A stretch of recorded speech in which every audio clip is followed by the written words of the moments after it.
Estou aqui recebendo um dos maiores especialistas em Rolling Stones do mundo. É o neozelandês Dean Goodman, jornalista de 47 anos que desde 1982 não perde um show da banda. Ele já viu 233 shows e hoje vai ver o seu 234º show dos Stones aqui em São Paulo. Ele é um jornalista de cultura que tem um livro em inglês chamado Strange Days, no qual ele conta diversas entrevistas com caras como Keith Richards, Frank Zappa e até o David Bowie, cuja entrevista ele conta que ele fez o David Bowie chorar ao fazer uma pergunta sobre o irmão do Bowie que tinha morrido recentemente. Jim, you are following the Stones in the Olé tour in Latin America, and you wrote to Folha and to Wall something about it, and it seems that in Argentina are the best shows. They were the best shows because they are the people from Argentina are the most fans of in the whole world of Stones. Is that true? It is true. The people in Argentina are insane, to put it politely. The Stones are almost secondary to what is actually happening in the field, where the fans are jumping up and down like crazy, and at any moment your leg could be snapped in half because the crowd is crushing you. Okay. You can't breathe, you can't move. And it's actually kind of hard to enjoy the show because you are worried about dying imminently. The Argentinian fans are out of this world crazy, but fun. I remember in 1998 when Stones came in Brazil for the second time, they did one show in São Paulo, one show in Rio, and 5 or 6 shows in Buenos Aires. Buenos Aires is the most Rolling Stone city in the whole world. You know? They could have played 10 shows in Buenos Aires and sold everything out. This current tour, they played only 3 shows in La Plata. It sold out in a minute. These are the only shows that have actually sold out, are the ones in La Plata. They could have played 10 shows, 20 shows. They could live there. Actually, the organization is telling that the show of tonight's show in São Paulo is sold out. It's sold out? Okay. Yes. It might have taken a little bit longer. The Argentina shows just sold out within a minute of going on sale. Sure. Well, how you said that the Rio show was great, was good, not good. Great. It was good. In São Paulo this Wednesday. Similarly, it was a good show. It was a good crowd. I don't think they were that familiar with a lot of the songs. The Stones played a song from Tattoo You, which is a big album. The song was called Worried About You, and the audience pretty much died. They did not know this song. And there were a few other songs as well where they just did not seem to be familiar with the material, and I was surprised about that. Okay, how do you say that one show, a Rolling Stone show, is good or bad? I mean, it's about them or it's about the crowd? It's about them, it's about the crowd, it's about me to a certain extent. It's a combination of a lot of factors. It's a vibration that you pick up.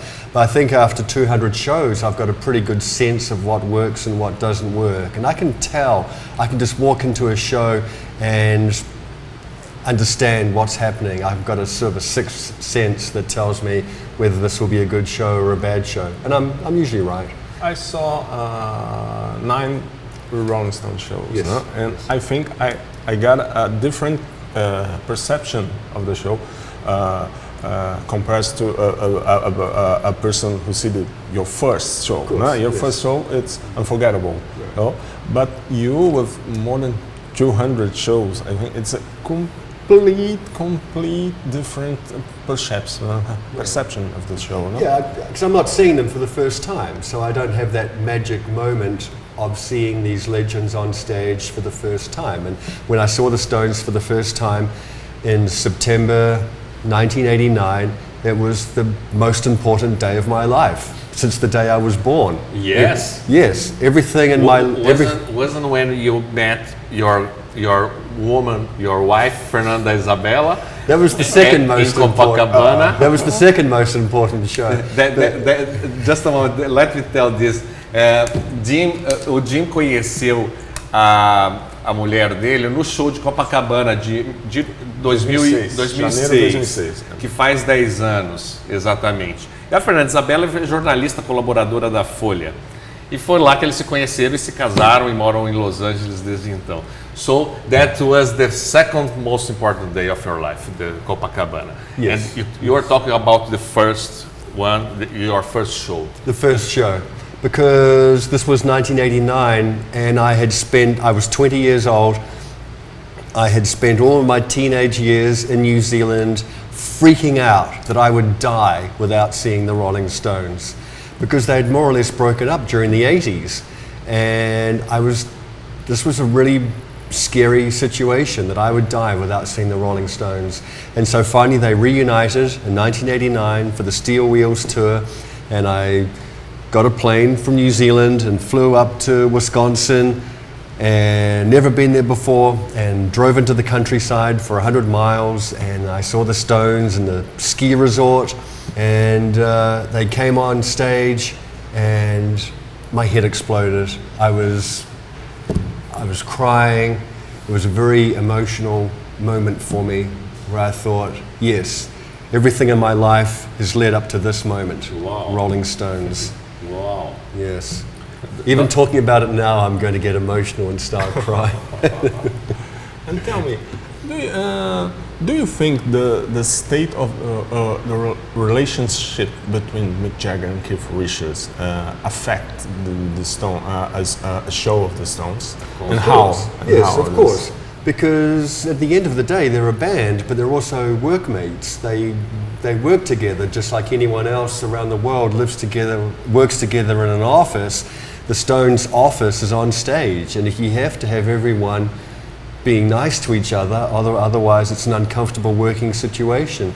And Mick and Keith have known each other since they were kids, and they have this very unique relationship. There's nothing else quite like it in rock and roll, where you've had these guys who've known each other for their entire lives.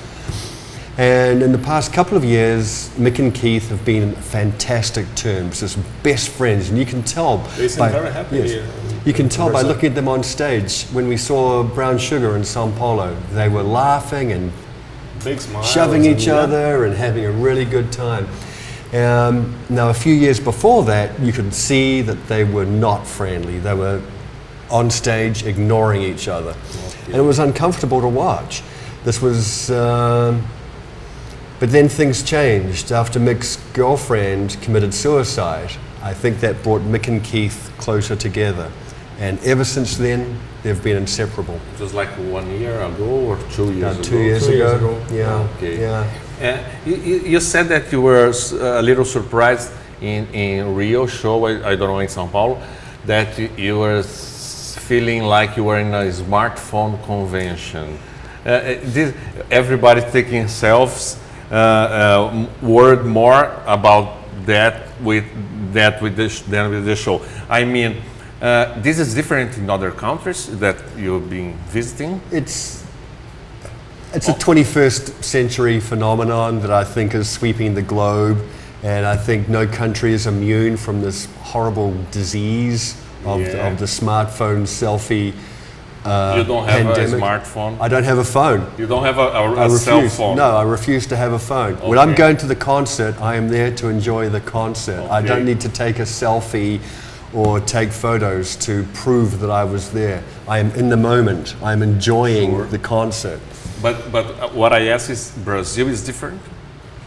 I noticed in Rio that it seemed to be more prevalent, but I wouldn't say it's horribly worse than America or anything like that. But I just noticed in Brazil they seem to be more smartphones and more selfies, as opposed to Argentina, where you just couldn't. You were physically unable to move anyway, so you couldn't take selfies, otherwise you'd be knocked over and trampled. So it would have been dangerous to take selfies. And with so many shows, you never get bored to listen to the same songs? No. I mean, the Rolling Stones are the most important people in my life.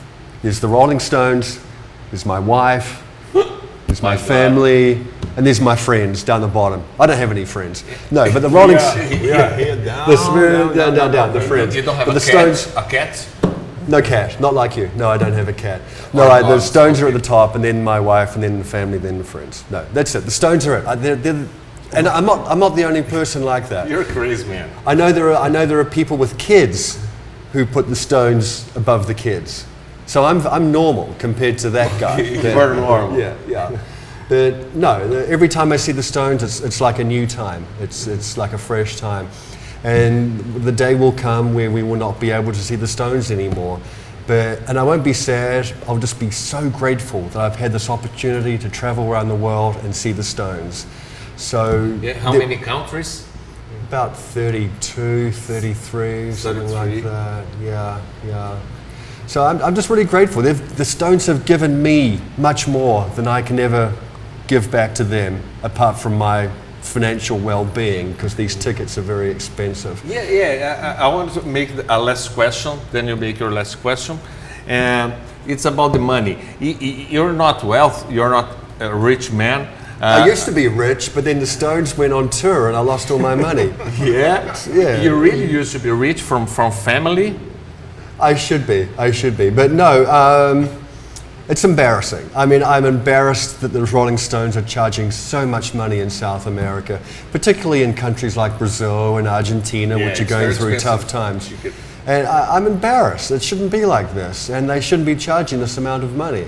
And if all these shows have sponsors, so where's all the sponsorship money going? So I think it's unfortunate. And it's even worse up in Mexico City and Colombia and Peru. They're charging much more in Peru than they are in Brazil. Do people have money in Peru? I don't know, but I don't think that concert is selling very well. And yeah, I'm kind of ashamed. Yeah, I don't think the Rolling Stones should be charging $300 or $400 at this point. So they should go down a level in this. Yes. In your life, maybe you put the wife first. No. She's happy being number 2. She's grateful. I mean, it could be worse. She could be number 3. Yes. No, she's okay. She's comfortable with it, because without the Rolling Stones, we wouldn't have met. Yes. It was in the show of 1,006,000 people. Yes, I found her in that crowd of 1.6 million people. Yes. So I'm very grateful to Brazil for providing me with that opportunity to meet my wife. So yes. People who see the Stones for the first time this year say, wow, the physical condition of Mick Jagger on the stage is fantastic, and jumping and running. You that follow the Stones all these years, what do you think about this? His physical condition is good now? Is good or not? Yeah, I'm constantly amazed at the show he puts on every night. Even after 200 shows, to see him running around. I mean, he doesn't run around as much as he used to, but he still runs around. I mean, he's the same age as my parents. So I visualize my parents being on stage and running around, and that is just not going to happen, you know. So I think it's amazing. His genetics, the way he was brought up by his father, who was a physical education teacher. I think all these English rock stars had childhoods after World War II where they were deprived of bad food. And I think that has made them stronger, better, healthier people, because they weren't raised on junk food from a very early age. And Mick has always been careful about his health.